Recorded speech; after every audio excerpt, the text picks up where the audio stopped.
आज ना मी भाकरी बनवत होते, तर पहा बरं मला जमली आहे का नाही. पोळपाटावर ज्वारीचं पीठ भरभरून घेतलं.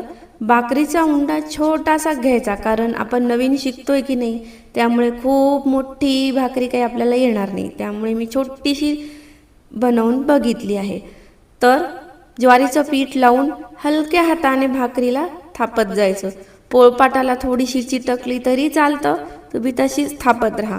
मी असा प्रयत्न केला आहे. उचटणं किंवा सराटा असं काहीतरी चमचा घेऊन तुम्ही भाकरीला सुटं करून घ्या पोळपाटावरून. ही ट्रिक मला खूप आवडली आहे, त्यामुळे मला भाकरी बऱ्यापैकी जमू लागल्या आहेत. पोळपाट उलटा करून मी भाकरीला हातावर घेतलं आणि तसंच तव्यावर टाकलं. तवा गरम असायला हवा बरं का. मग काय झालं, हाताला चटका बसला आणि मग पाणी कसं लावायचं, तर मग एक आयडिया सुचली की ब्रशनेच पाणी लावूया. ट्राय केलं, जमलं. तो आपला तेल लावायचा ब्रश असतो की नाही, त्याच ब्रशने मी पाणी लावलं भाकरीला. सर्व बाजूंनी पाणी लावायचं बरं का, कुठेही कोरडं राहू द्यायचं नाही, नाहीतर ती कच्ची राहते.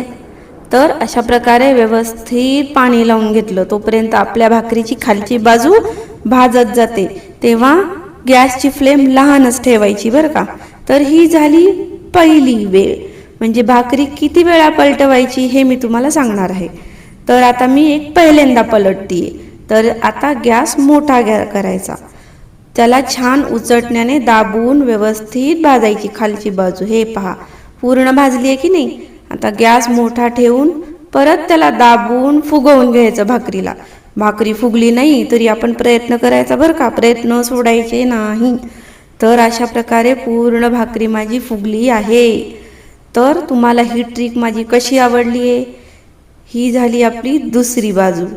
आता परत एकदा पलटवायला हरकत नाही. पाहूयात तरी खालून कशी भाजल्या गेली आहे.